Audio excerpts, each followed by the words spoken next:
Thanks for joining us this week on Happified for my conversation with Amanda Elise Love. She was diagnosed with fibromyalgia at the very young age of just 20 years old, and since then has become a registered holistic nutritionist specializing in helping others in their journey with fibromyalgia. She uses nutrition and other tools to support them in feeling better, managing their symptoms, and not only sharing these insights with us, but her own determination to become her own advocate and take a stand for restoring her health.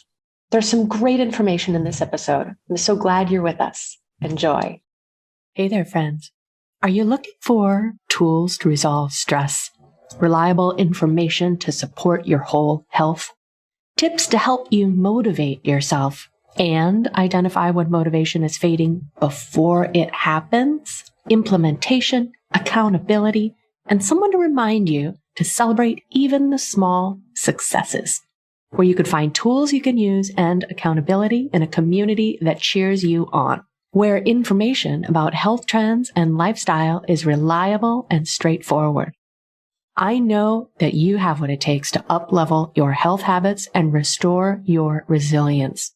You just might need a boost to start building momentum. I've designed a membership where you can choose the level of support you'd like to get every month, whether it's tuning in to connect with like-minded change makers or getting personalized support with one-on-one coaching to help you chart your path to success. Check out the link for the Velocity membership at happifiedlife.com. Special pre-launch pricing is now available for premium support, but you can jump in for free if you just want to test the waters. I look forward to seeing you inside.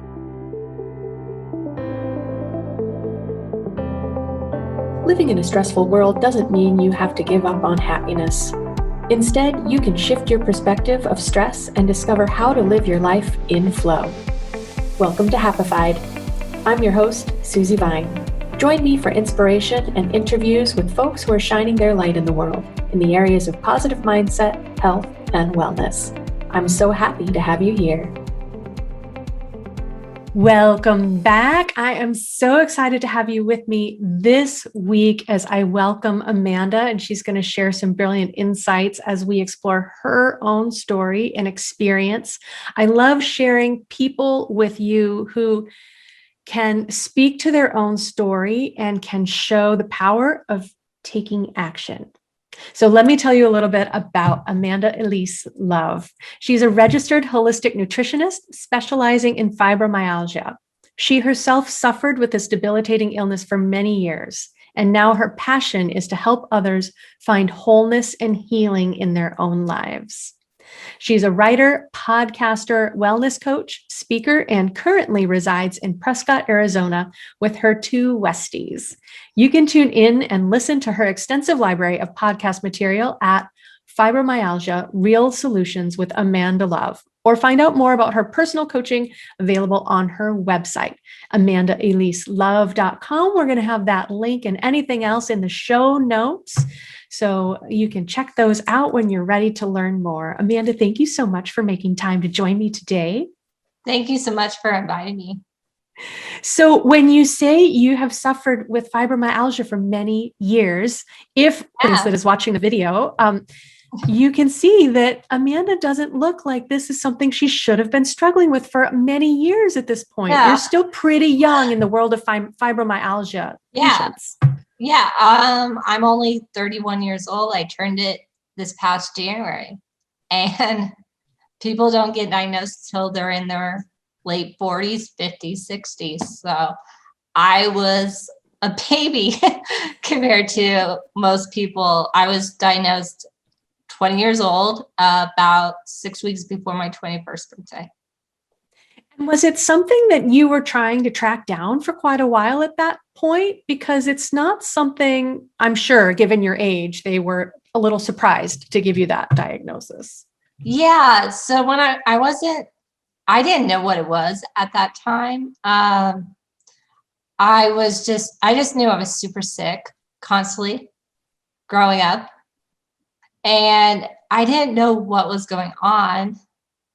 I had a lot of immune issues, congestion, sinus headaches. I was always fatigued, and I was fighting this battle with my body of, okay, get well and complete school. And I was like, what's going on? I always knew back when I was young that healthy food was good and exercise was good, but I didn't really know what that quite meant.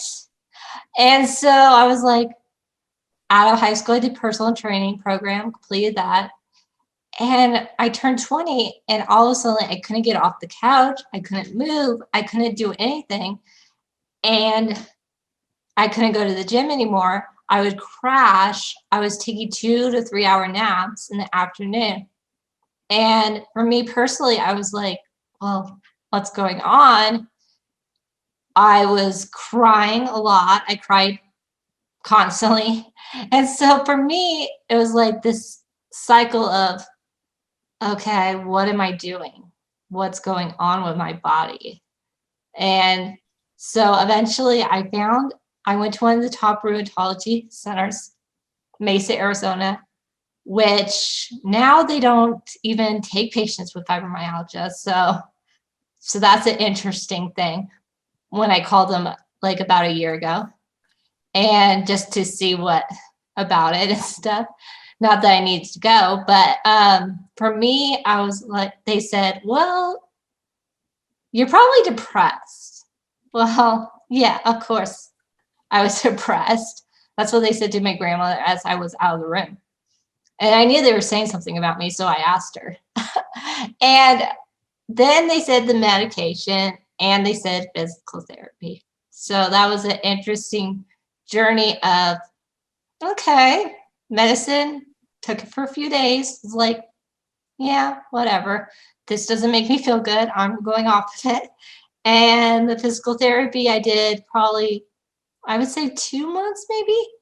But I find physical therapy is just, you're not overweight with fibromyalgia. So it was sort of a silly idea. And I did the weight training. I did the water aerobics and everything. So, and I would just come out crying. And so my grandmother saw that there was a pain management place right next door. And since her and I are always the type that would be like, let's do anything. So I was like, okay, did a consultation, said 3 treatments, right? You would wear like a hospital gown. They would draw circles on all your trigger points, your tender points, and then they would shoot this huge needle into, I wish I knew what it was because I never knew, but it's probably some sort of cortisol something. And that was supposed to help with the pain and the fatigue. And my blood sugar would crash. I would be so much pain. And I was like, well, I'm not doing this anymore. And it's honestly, it's a journey. I find it's a journey with fibromyalgia. I actually, in 2011, my grandma found a newspaper clipping, said wellness talk by a wellness chiropractor. And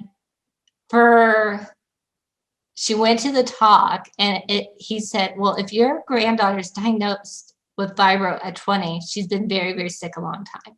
And so did stool testing, did saliva testing, food sensitivity testing.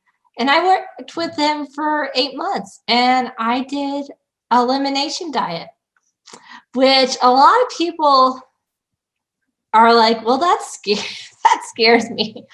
And honestly, you have to get to the point where you're sick and tired of being sick and tired. I tell people, if you're the elimination diet is not the easiest thing, but I help my clients through that. But I had 2 genes predisposed me to the gluten sensitivity.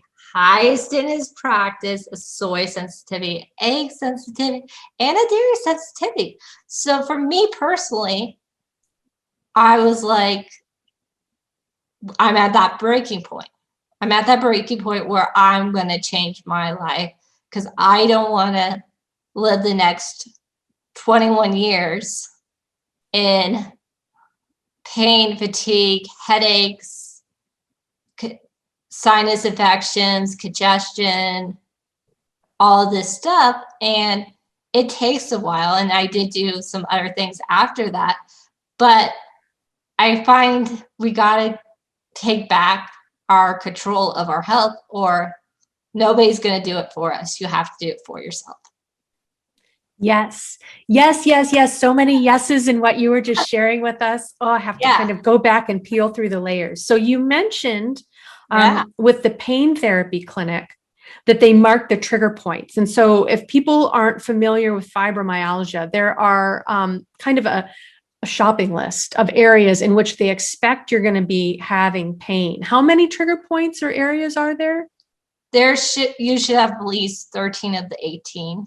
I mean, that just sounds terrible. You should have at least 13 of 18, 13 areas of pain in your body. Yeah. And when they touch you, you probably are winching or screeching. Like and you're so much pain.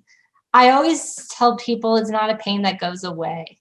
Right. Mm-hmm. I think people think, oh, it's just a little pain and it'll go away. It's not that type of thing. I remember I couldn't even get out of the shower. I was in excruciating pain. And one of the things I remember is people just hugging me. Just getting a hug from somebody would be painful. Like my shoulders and my neck were like the worst. I did not want anyone to touch me. I actually had my sister, who's 2 years younger. She got one of those like pillows that massages you. It was horrible. She had to take it back. But yeah, it's a crazy journey you go on to realize, oh, I really need to focus on my health. And sometimes I feel like if we don't focus on our health, then it's going to get worse and worse. And sometimes it forces us to focus on it before we focus on anything else in our life, right? Right. As much as we want to be normal, be occupied with the normal things. And that's such a great example too, the impact on your family, right? The only thing they want to do is come up with something that'll help you feel better. And so many things just don't offer any relief or support. Yeah. I always say my mom, and especially my grandmother, because she was the one who would take me to all of those different appointments. Like I couldn't drive or do any of that type of thing. I was in so much pain. And I think the biggest thing is you got to have a support system, or if you don't have a support system, you have to hire someone sometimes, because we need support in our life, or we're not going to do what we need to do in life. Because it can be really overwhelming. Really overwhelming. So I love that the stars aligned, and it sounds like about 2 years after your diagnosis is when your grandmother saw the health talk advertised. Yeah. So you had been through the paces with everything that wasn't working for you at that point. Yeah. And I probably, maybe I had it early on in my life. Who knows? I mean, I don't focus on, a lot of people say, well, I probably had it earlier on in life. And I'm like, well, we got to get to the point where we're more focused on where we are now, right? Yes. Because I think we could focus on, oh, I've had it for this many years. It's like, yeah, but what are you doing now to get better? Yes. And so I appreciate that you were talking about the elimination diet and that it's not an easy thing to do.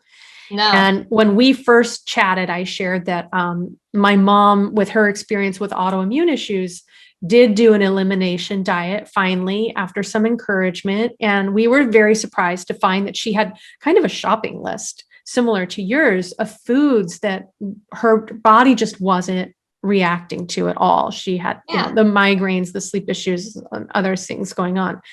And so when you say you just have to be fed up with not feeling well, you just have to reach that point of resolution where it's worth that transition to go through the process.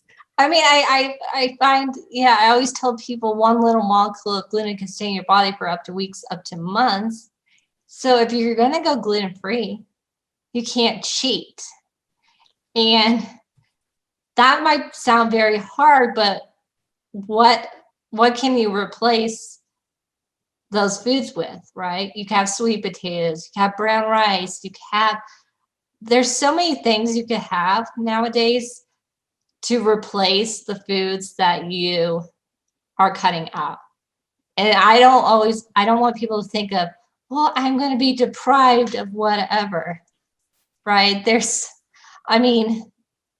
dairy-free butters, there's dairy-free sour cream, there's dairy-free Vegenaise, there's so many things that's dairy-free, but it's not, you have to look at the ingredients to see how healthy they are. They might not be the best, right? But once you do the elimination diet, and then you could start adding foods back, you could maybe start trying some new products and stuff.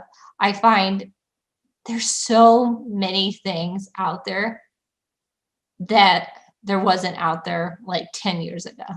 So true. If there's a time at which you have to, knuckle down and go through all the food that you don't want to have to take off your list, there are so many terrific alternatives with the number of people who have gone plant-based. There are the vegan dairy products, air quotes around all of that. Right. There's great substitutions now for eggs and that sort of thing. And so you don't have to completely deprive yourself. It requires creativity, but also in terms of eating out. I'm lucky to be in Southern California. You're pretty close to me in Arizona. I think in the Southwest, we're lucky to have restaurants and businesses that are answering the needs of their customers and having alternatives available. And I think that the more that we ask for it and let businesses know this is what we're looking for, we can keep moving that kind of change forward. Yeah. And I always say to people, if you're allergic, if you can't have certain foods, you can always look on a website. They always have like menus usually posted. Plan ahead. So then you don't fall off the wagon with what you're doing, right? Yes. Because I think the biggest thing, if you plan ahead, then you know what you're going to get, and you don't get distracted by all the other things that you could have. Because we all want to, it's like we could think about it as like, well, I can't have a grilled cheese sandwich again, or I can't have, but what are you gaining is the question. Are you gaining your health, less headaches, time with your family? I always say, I don't have kids, but I have a almost 2-year-old niece. And for me, I was able to play with her a couple months ago and not be in pain, not feel exhausted, right? Not feel like that just wiped me out for the day, even though it is tiring. But I think that's what people need to think about if they have health issues or if they have fibromyalgia. You're gaining so much more than not eating those foods that you used to love. So true. So in some work that I used to do, I worked with senior clients. They were in their 80s and 90s, and I would help them downsize. And that was probably the hardest part about moving, is giving up the things that are so special to you, right? Those mementos, the gifts they got from the kids that the kids probably don't even remember giving them for Mother's Day or Father's Day secretly, and what I would try to help them recognize is you can keep track of every single thing you have given up.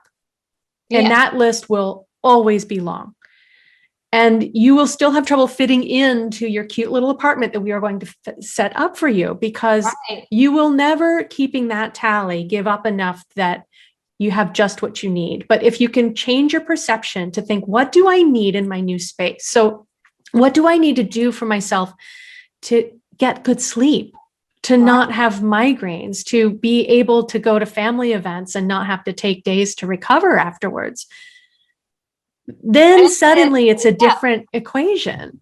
Yeah, it comes down to a mindset of, do you want to be sick and tired, or do you want to have a life again? Do you want to be able to go back to work? Do you want to be able to enjoy your family?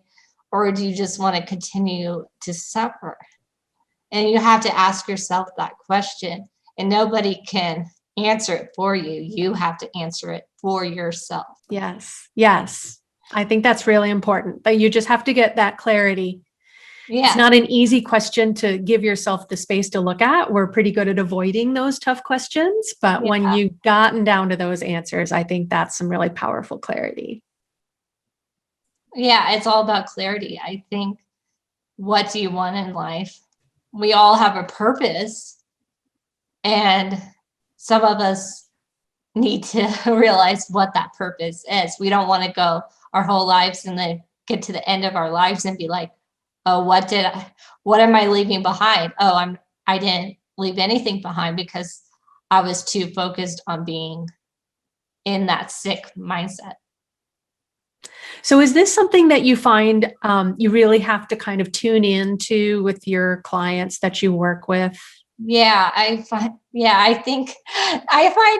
with people with your fibromyalgia, they're very driven before they were diagnosed. And now that they have fibromyalgia, they're like, well, I'm going to push it to the side. And I'm like, you can't push it to the side. You have to if you're struggling with getting deep, restful sleep, that's not good. You can't push that to the side. You got to get back to that, getting that deep, restful sleep. If you're having fatigue, pain, there comes a point where you're not going to be able to push it to the side. I think a lot of times, people with fibromyalgia, they think, well, I have to take care of everybody else, and I'm not going to take care of myself. And I got to tell people, you got to take care of yourself. You got to make yourself the number one priority in your health. I mean, I still put my health, I still do the things that I'm supposed to do. Like, I don't tell people to do stuff that I want to do myself, right? So I'm still off of those foods. I work out, I take supplements, I try to have less stress. That's one thing I'm working on. But I mean, I do try. So I live in the mountains. So I'm trying to do hiking once a month to get out in nature and stuff. But I mean, you got to do these things. We're all human beings, but we all need a break. And we all need to take care of ourselves. Yes. And thank you for bringing that up, because part of the reason that I'm passionate about stress is that we are seeing it directly connected to so many different kinds of disease. Yeah. It can really lay the foundation for diabetes. It's been connected with heart disease for years, and now correlations with different, even specific kinds of cancer. So how do you see what does stress do when you're already struggling with fibromyalgia? I think stress plays a big part, because then you're in more pain, you're more exhausted and stuff. Your immune system goes down. Right. I find that out with myself personally. If I get too stressed out, or I don't take enough time, then I'll end up with a sore throat. And I am still working on the immune system stuff, but I mean, it's getting better. But I mean, for me personally, stress is such a big thing, and we don't want to work on it, honestly. But it's like, even if it's just something simple, like sit outside with your meal in the sunshine for like 5 minutes, 10 minutes. So you're not in that stress state as you're eating, because that affects your digestive system, that affects your immune system, that affects your whole body, right? Mm-hmm. And then, I mean, that's just one little thing you could do to help with the stress, just relax. I think a lot of times we're eating in front of the TV, we're eating in front of the computer, and we're all stuck at home. So we're cooking more, but we're not eating. We might be eating healthier. We might not be eating healthier. Depends on what your definition of healthy is. But I think we're still probably not eating relaxed. And that's the big thing. Yes, absolutely. Because I think people don't really make the connection that fundamental stress response shuts down our digestive system. Yeah. Biologically, so that we could run from the tigers, the importance was not on digestion, right. It was on fueling our muscles. And so the circulation shifts. And so I really appreciate that you're drawing that correlation, that to recognize that we have to, in order to have optimal digestion, we need to look for those opportunities around mealtime to be less stressed out, to give our bodies a fighting chance. Right. But you also said earlier, talking about planning what you're going to be eating, so you don't get into the situation where it's hard to find something that fits with what works for you. And I think that doing some food planning, food prep on the weekend, however you make it work for you, is a really powerful form of self-care. People tend to think self-care is booking a massage or taking a bubble bath or, these fluffy things that we've been marketed for a while now. But it's really exactly what you need it to be to nurture yourself and to put yourself first. And so maybe if that's a helpful perspective shift, that people can say, oh, an hour and a half of food prep on Sunday is self-care, there's a double win. Like, let's try to commit to that. I think it's a double win. If you cook, then you don't have to be always thinking about the next meal. It's a self-care thing. Put a good podcast on or some music. Right. We can recommend a few. I can recommend so many, but I have my favorite. But honestly, I think you just cooking healthy food so then you could feel good going into the week, especially on the weekends. So then you're not always thinking about, oh, what am I having for dinner tonight? What am I doing? Right? I think that's important. I find even getting out, if you can, get out in nature. It's springtime in the US, so get outside. It's beautiful in northern Arizona, but whatever you do something that's for you, especially on the weekends. You have the time, right? And even on the weekdays, you have the time too. You just might have to change a little few things. Maybe get up an hour earlier or 30 minutes earlier, read a book, listen to some music. That's easy. Just say, Alexa, play some music, right? Do these things that bring you joy so then you're not so stressed out with work and everything else that's going on in your life. That's why I listen to positive Christian music, is because it starts my morning off on the right foot. So Exactly. That starting your day off is so important, whether that's the music that lights you up. I'm a big advocate of dance party. I like to do that at the end of the day too, to get away from the computer and be free. Right. Reading something that's going to give you something positive to think about through the course of the day, writing the gratitudes, which actually starts to wire our brain to be happier, right? We start looking for more reasons to be happy. So these little practices are great to build on. I agree completely. So how do you find that resilience or building resilience and these kind of habits, how do they support people who are dealing with fibromyalgia? If you could build that habit, then I feel like you could conquer anything, honestly. Yay. I think that's really powerful and simple. Let's just come back to that. If you can build that habit, you can conquer anything. Yeah. I find, for me personally, I find that you do what you do, it might scare you, right? But once you do something, if you realize, oh, I can feel better with fibromyalgia, and then you start to feel better with the fibromyalgia, then you start to be like, okay, what is my purpose in life? It doesn't have to be working with people with fibromyalgia. That's my thing.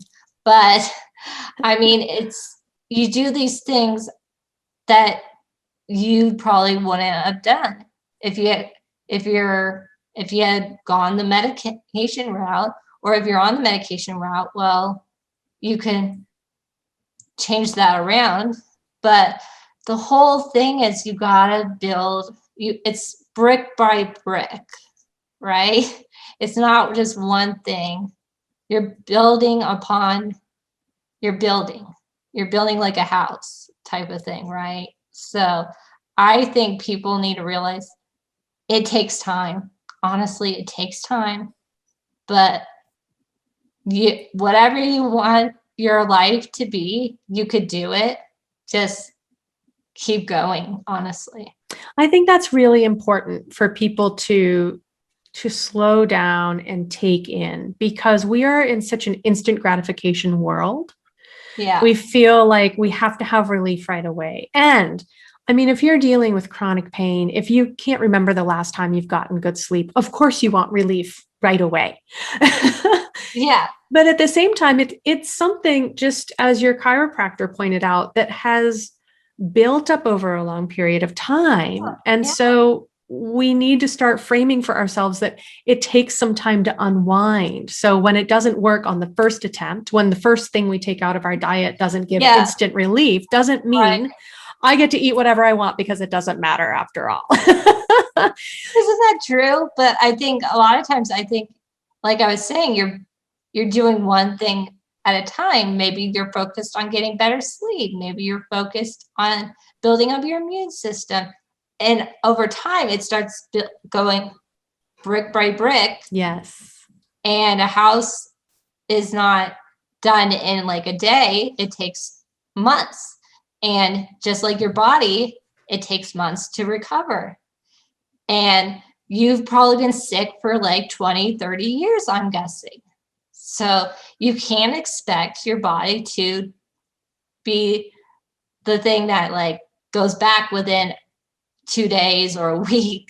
It takes time. I mean, you can feel better in a couple weeks, but it all depends on where you're starting. I always find people, wherever you're starting makes a big thing, and how committed you are, right? If you're not committed, it's your choice, but you have to realize you have to be committed. Yes, because I think you said, as we were talking earlier, I don't think we've brought it up during the course of this conversation, but no one else is going to fix this for you or put your situation first. You really have to become your own advocate and say, this is my line in the stand. This is the stand I'm going to take for myself so that I can feel better. And you have to be your own advocate, and you have to say, I'm going to do this no matter what, and I'm never giving up, because you don't know where your life will be in the next 10 years. And where do you want your life to be? Do you want to be healthy? Do you want to be happy? Do you want to be able to enjoy your family and friends? Like I mentioned before, I have a 2-year-old niece. I didn't know that 11 years ago when I was first diagnosed with fibromyalgia. I mean, I don't know, like, we don't know where our journeys are going to be in the next 10 years, even 5 years, even the next year. With the coronavirus, we didn't know this was going to happen. So I think the biggest thing we should be focused on this year is, okay, what do I really want in my life? What do I want my legacy to be? Why am I put here on this earth? My thing is it's not about me. It's about serving other people.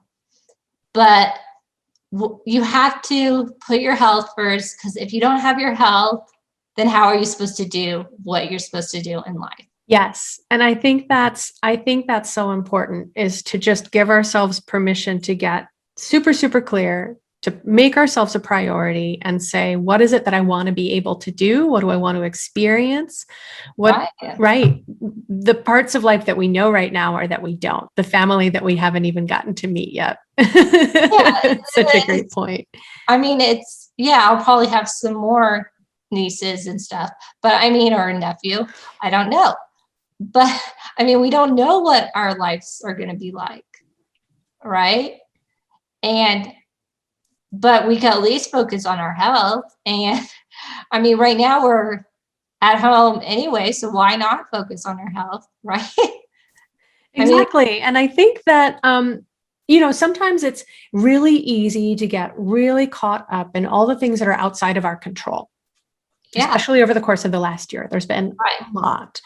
But what is within our control is exactly what you're talking about, tuning into what strengthens our immunity so that we can stay healthy.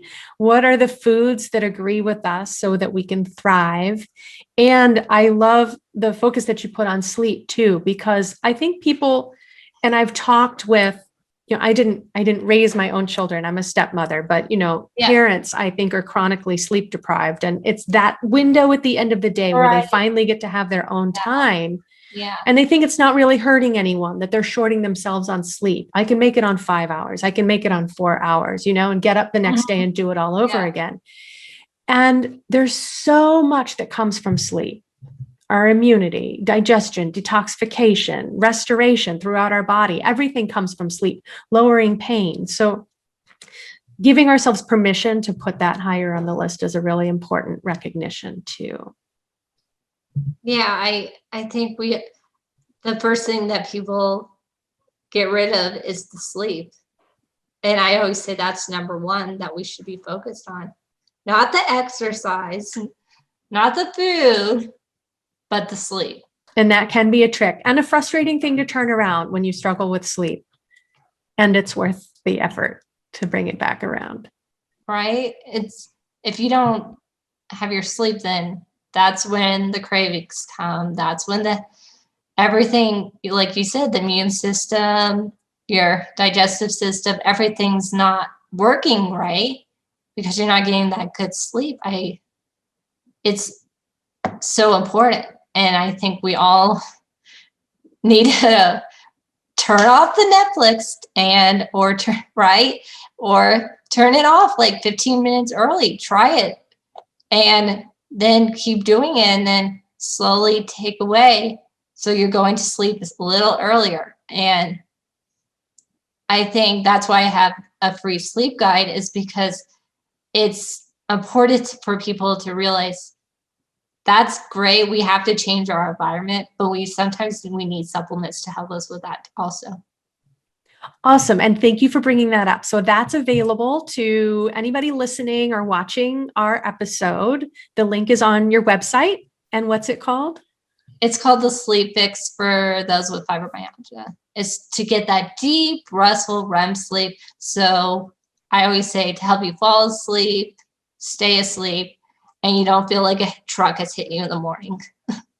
Yes. And that is one of the top complaints that I hear from the people that I'm working with, is not enough hours in the day and not getting quality sleep. So I think that, there's a lot of different tips and tools that you can use, and we are all unique. So I think this is a terrific tool that you put together to help people see if these are the things they're missing to dial in that quality sleep. Thank you. Yeah.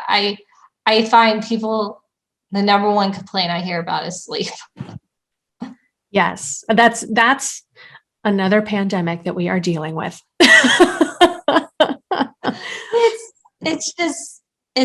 I think it's just a big thing.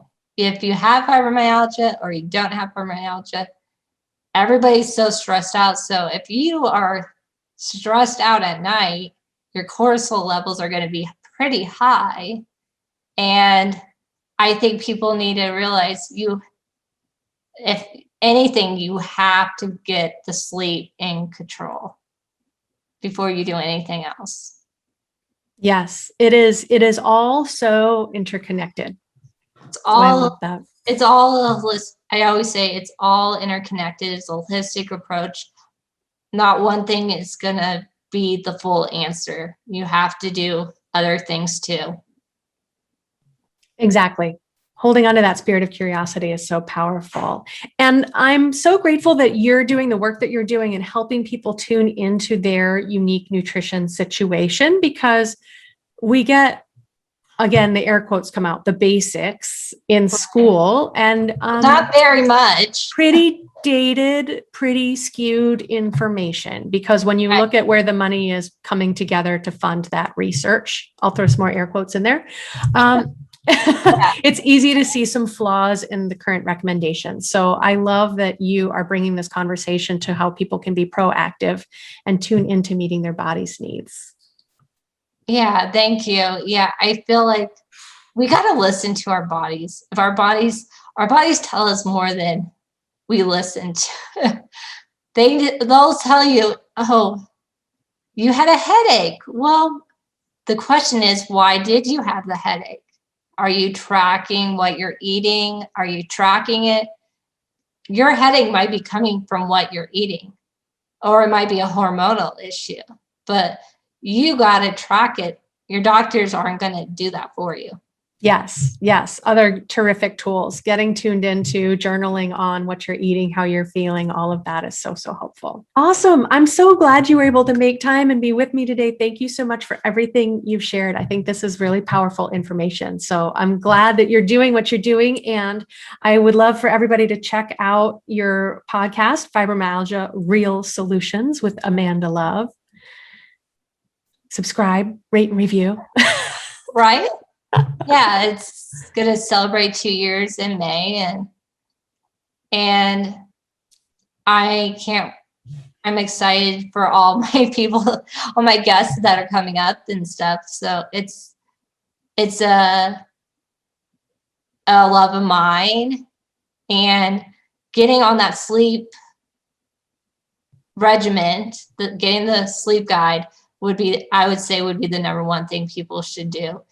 And you will get emails with the podcast episodes, so you don't miss the podcast episodes. So, I mean, I send one weekly email about the new podcast episodes every Tuesday, and every Sunday there's a new episode. So there's been some amazing guests, and you're going to be on it. And so I'm excited for that. So it's a great way to get the word out there that fibromyalgia, you can get better. And there's all these different ways holistically that you could get better with all these amazing other people that work with people. Yes. Yeah. So there is hope. It might take some trying things out, if we coming back to it, we'll be able to get on the right track. So I'm so glad that you're doing your work and coaching people through this process. Thanks for joining me today. I look forward to our conversation when I get to join you on your show. Yeah, me too. Thank you so much. You're so welcome. Take care. Thank you for tuning in today. Check out the show notes for any links we mentioned.